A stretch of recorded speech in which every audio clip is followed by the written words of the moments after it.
just Greenwich still here, and today I'll be reacting to film theory SpongeBob and the Secret Under Goo Lagoon by the film theorist. Now I'm gonna do the film. Now I'm gonna do a reaction today because I'm gonna take a break from Fancy Candies Remastered for a while, for just today. So yeah, and you're wondering why I'm in this room right now, because I just wanted to change the scene a little bit just for today. So yeah, so I hope you enjoy it. The original video is in the link in the description. Make sure to go subscribe to the film theorist if you haven't already. With that being said, let's begin. Hold on. Alright. Ah, the Goo Lagoon. So peaceful, so serene. Observe the fish children as they frolic and play. And yet, underneath its murky depths, a mysterious ooze bubbles forth, be it good or be it ill. What is the secret hiding in the depths of the Goo Lagoon? Only time and this episode will tell. What? I thought it was like the water, like the underwater, like underwater. That's what I thought. Not those. Huh. Let's see.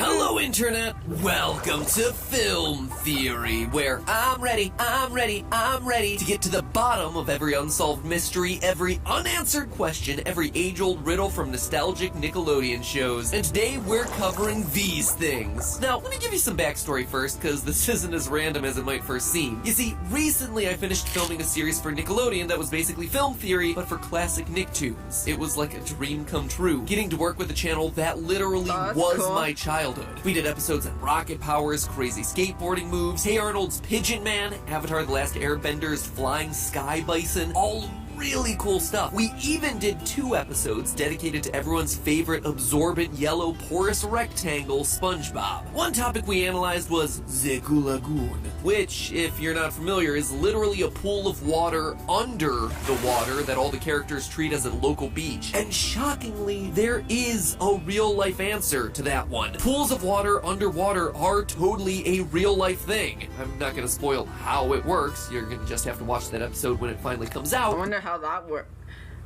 I wonder how that works, actually. I actually want to kind of look that up. I'm gonna actually look that up after this. But one thing that we didn't cover in that video that I thought would make a fascinating episode over here were the mysterious purple sludge blobs that come from under the surface of the lagoon. You see, SpongeBob SquarePants episode 185, titled It Came from Goo Lagoon, revolved around the discovery of mysterious goo bubbles that floated into Bikini Bottom by way of this underwater beach area. The bubbles provide hours of fun for SpongeBob and Patrick, who discovered that they were bouncy and purple, and according to Patrick, It tastes like liquid. but for Sandy Cheeks, Bikini Bottom's resident scientific squirrel, the bubbles were something to be wary of. Yeah! Those bubbles are dangerous! A potential danger that threatened the very existence of Bikini Bottom. After a lot of floating around and exploring the many joys of the bubbles, the episode ends with a giant goo bubble bursting over the town. Unlike Sandy's prediction, it's not catastrophic, but everyone does get themselves a little messy. Mr. Krabs cashes in on the whole mess, and all's well that ends well for our little underwater pals. But it's weird, right? What are these things? The entire time you're waiting for an explanation, and that explanation never comes. I mean, why are they coming from the Goo Lagoon? And why is Sandy so afraid of them? It all could just be a bunch of throwaway plot threads to make the episode more exciting, but I don't think so. It feels like there was more thought put into this thing than the episode lets on. One thing we've talked about... What they could be is, like, I don't know, like, mixtures of chemicals or something. Or something like that. I don't know. Yeah, that's just my theory. They could be mixtures of chemicals. I'm just gonna go with that and see if I'm right. A lot in past SpongeBob theories is the fact that series creator Steven Hillenburg was a Rest marine in biologist. peace. And so for as fantastical as a lot of this show seems, there is a decent amount of it that's rooted in cold, hard marine biologist fact. Like I said, the Goo Lagoon itself has a scientific explanation, so why not the goo bubbles that come from the Goo Lagoon? So I decided to look a little bit closer as to what was really going on here. And oh man, the conclusion of today's episode is gonna blow your mind. I mean, we're not afraid to get dark here on Film Theory, and SpongeBob sometimes deals with some very serious topics like ocean pollution, but this one is pretty awful. Sandy had every right to worry. So what's the dark secret lurking at the bottom of the lagoon? Let's just dive into it. Using the episode to guide us, let's make a list of everything we know about these bubbles. First and most obviously, these balls are made of some sort of purple goo or sludge. You can see how thick and viscous they are just from watching the episode. It's so gooey. So we already know that we're dealing with an unusual color of goo that exists under the ocean, but we also know that they're able to float and bounce. Not only do we see SpongeBob and Patrick floating above the lagoon while sitting on the bubbles, we also see them bouncing on the surface of them. The bubbles are also sticky. It sticks like glue! Once a bubble latches onto you, they're pretty tough to shake off, like in this scene with Patrick. Speaking of Patrick, he also tells us they're stenchy. Patrick complains that the smell of the bubbles makes his nose tingle. The smell makes my nose tingle. And you know it's gotta smell bad because this is coming from a creature who doesn't even have a nose to smell it in the first place. And if Sandy's to be believed, the goo bubbles may also be dangerous. How many times do I have to tell you that stuff's dangerous? Sandy, for whatever reason, is utterly convinced that the bubbles pose a grave danger to everyone in Bikini Bottom. We never see any evidence of this, considering that when the big one bursts, it only leaves harmless goo behind, but Sandy's concerns are definitely worth making note of. So that's a pretty decent chunk of information all crammed into a 23-minute episode. Now put a pin in it, or actually don't because you'll wind up popping our little goo bubble. Hold on to that list because it's time to start putting some potential explanations to the test. Theory number one, pollution. There are plenty of long-held theories that SpongeBob is actually a show all about the ways the ocean is being polluted, and it's pretty clear that there's some truth in a lot of these theories. There are countless examples of pollution showing up on the show. Heck, if you kept watching that diving clip from a minute or so ago, you'll see SpongeBob blocked from reaching the water's surface because of a layer of human pollution. That took a turn for the worse. In one episode, I actually haven't seen that episode yet. I might watch it. So, because I don't.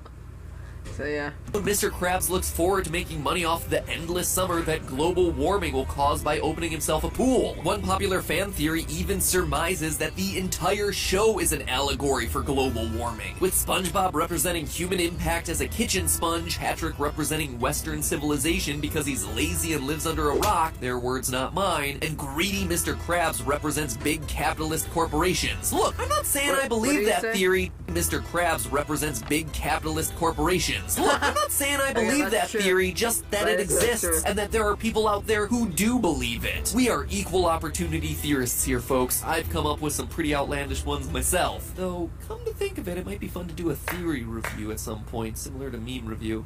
Anyway, Steven Hillenburg in interviews would mention that pollution was a personal concern of his. One of my favorite quotes from Steven actually comes from an interview on that exact topic. My biggest nightmare is that I'm gonna be at the beach one day, and one of these SpongeBob dolls is gonna wash up on the shore like garbage. So, could the goo of Goo Lagoon be pollution of some form? Like oil from an oil spill or something? Maybe. Oh no. Let's suppose that you're writing a really important email to a colleague. If you look at this YouTube video featuring scenes from It Came From Goo Lagoon, you'll see that its description reads, "Welcome to Goo Lagoon, a relaxing retreat for the residents of Bikini Bottom." Despite the strange ongoings, SpongeBob and Patrick have fun on the polluted bubbles. Now, I wouldn't put too much stock into the information contained inside the description of a video, unless of course we're talking about the links in the top line of the description of any of our videos, because you know that those are always going to be important, be they sponsorship, subscription, or merch link. But in this case, the video here was posted by Nickelodeon's official UK channel. This is an official outlet, people. Plus, pollution spills tend to float because the oil that tends to leak out is less dense than the salty ocean water so that it floats. it could be a chemical, so I could be right. Floats on. So you got the flotation, and you got Nickelodeon UK supporting this theory, but that's really where the evidence for the pollution theory starts to run dry. Pollution spills, whether it's liquid asphalt in the Ohio River, slurry oil in the Gulf of Mexico, or diesel fuel up in Alaska, all tend to be brown or black. Definitely not a bright purple, which in my mind is going to be one of the most important features of the goo bubbles that we have to account for in our theory. Plus, Patrick putting the goo bubble in his mouth and being unaffected by it doesn't exactly line up with pollution or any form of toxic waste. Though it may have been the obvious first choice, I have a feeling we can come up with a better theory than this one. Theory number 2. Algae. Now, when I say algae, you're probably thinking of that weird green moss that grows on top of the water that you always wanted to touch as a kid, but you never did because you were always a bit worried that it would poison you. Was I the only one with that? Yes? No? Leave a comment down below. Let me know if I was just the weird kid who was worried about this either poisoning I always thought it was because I always saw that as grass. me or drowning me. Well, I mean, obviously I was the weird kid, but I mean in this one select instance. Anyone else relate to this? Just me? Let me know if I was alone. Anyway, we're not talking about that kind of algae. Algae comes in all kinds of shapes and colors and species, and one of them, the Valonia ventricosa, looks a lot like the goo bubbles in Spongebob. Also known as bubble algae, or sailor's eyeballs, this single-celled organism is found throughout the world in tropical and subtropical ocean regions. You heard that right, this thing is a single cell. But not only does it have bubble in its name, it behaves a whole heck of a lot like the goo bubbles that we see in the show, able to float and bounce along different surfaces on the floor of the ocean as well as appearing to float through the water. Bubble algae is also known for rapidly spreading. If one bubble pops up, others are sure to follow quickly thereafter. It's something of a notorious scourge amongst aquarium enthusiasts who know that if they find one in their tanks, there's gonna be a lot more to come. The goo bubbles behave similarly. Early in the episode, we see just one, but mere hours later, the bubbles have become an epidemic, prompting news reports and general town panic. So what about that vibrant purple color? Though Valonia ventricosa is usually some shade of green, the color can actually vary as widely as silver, teal, or blackish, ultimately determined by the quantity of chloroplasts inside that one cell. Can it be purple? Kind of? Maybe? No, not really. And while that's already a stretch, the point of evidence that really kills this theory is the goopiness. This algae is hard. It looks like a smooth pearl or ball. It's not oozy and gloopy like the sludge bubbles that are coming out of the Goo Lagoon. So again, we're back at square one. Or should I say, square pants one. Oh, I get it. But Good joke. hold on, all you sad Squidwards out there. I've got an answer that matches pretty much everything that we see going on in this episode. The secret goo underneath Goo Lagoon is none other than dead, rotting jellyfish. Theory number 3. What? Dead jellyfish? Whoa, that got dark. Dead jellies. My final theory for the goo bubbles is that they're not bubbles at all, but instead creatures that naturally look a that's lot like bubbles terrifying. instead. Jellyfish. Now, jellyfish are a huge part of SpongeBob SquarePants the show, with Bob and the gang constantly going out jellyfishing and looking to nab jellyfish as pets. Heck, they've even thrown parties in SpongeBob's house. And while most in the show are a translucent pink, throughout the series they've also been shown to be purple, like the king jellyfish, and even blue. We also know that they produce jelly, leaving behind a goo that looks very similar to what we see coming out of the Goo Lagoon. But I'm not here telling you that these bubbles are live jellyfish, or the jelly that they spit out. I am here today telling you that SpongeBob and Patrick in this episode are swimming around with and covered in dead, rotting corpses of jellyfish. Get this. Oh, that got dark real fast. Oh my gosh. Oh my god, my Pat. You know how to make an these videos dark. Mysterious purple goop has been washing up on beach shores of Norway, and it looks almost identical to the gloppy, drippy goo bubbles that we see in this episode of SpongeBob. In death, jellyfish corpses darken in color as decomposition takes place, explaining why the real-life goop on Norway's beaches is such a deep, rich shade of purple, and why the goo bubbles in the Goo Lagoon would be darker than the live jellyfish that we've seen previously on the show. The bouncing and the floating of the goo bubbles, well, that too is easily explained away by the nature of the lagoon. Shoot, I wanted you to have to go over to that show I did with Nickelodeon and watch their video to prove to Nickelodeon that I'm popular and worth working with again. Oh, darn it, but it's taking them so damn long. True story, we filmed this thing back in July, and the level of editing that series requires has gotta be less than what we do every week here on Film Theory. Anyway, fine, I'll reveal the solution from that episode, but you gotta promise me at some point down the line when I point you in another episode of Film Theory to go over and watch that show and comment there how much you love MatPat and how eager you are to see him on Nickelodeon. I was really planning on them having uploaded the series by this point, so I'm just gonna go for it. Okay, fine. In that episode, I reveal that the Goo Lagoon itself is most likely an underwater brine lake, an area of super salty water inside the ocean. The saltier water means it's more dense than the water around it, which is how you get a separate pool of water underneath the water. It's a density gradient, with the super salty water being denser than the slightly less salty water all around it. Therefore, all dead jellyfish goo would need to be, in order to prove that it could bounce along the surface of the Goo Lagoon, is be less dense than those super salty pools. And we already know that jellyfish are indeed less dense than the Goo Lagoon, because it's been scientifically proven that jellyfish are 95% water, making them hardly... I didn't know that. Wow.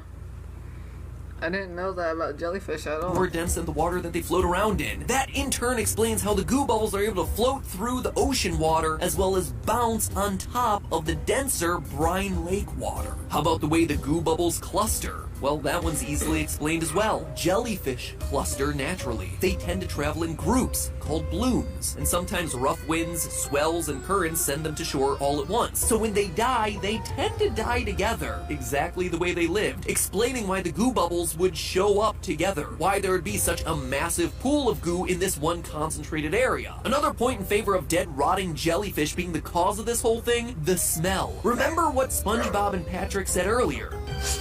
Oh, the smell makes my nose tickle. When dead jellyfish wash up on shores, they emit a terrible, overpowering smell, which explains why the characters would call them stenchy. I mean, they are dead bodies after all. Dead bodies are not particularly known for their pleasing smell. But why here, you might be asking? Why are there so many dead jellyfish in this one concentrated pool? Well, a lot of it goes back to what Goo Lagoon is. Because it is this super salty brine lake, it would be almost immediately deadly to any jellyfish that touched it, which explains the dead bodies. But there is another explanation here. You see, large blooms of jellyfish are on the rise, which many think is tied to increasing water temperatures because of global warming. As a result, jellyfish are starting to pose problems for nuclear power plants, clogging pipes that run ocean water in to cool the reactors. And some places, like South Korea, have created jellyfish murder robots to solve this very problem. Basically, these things are robotic search and destroy sea blenders for slaughtering hundreds of jellyfish.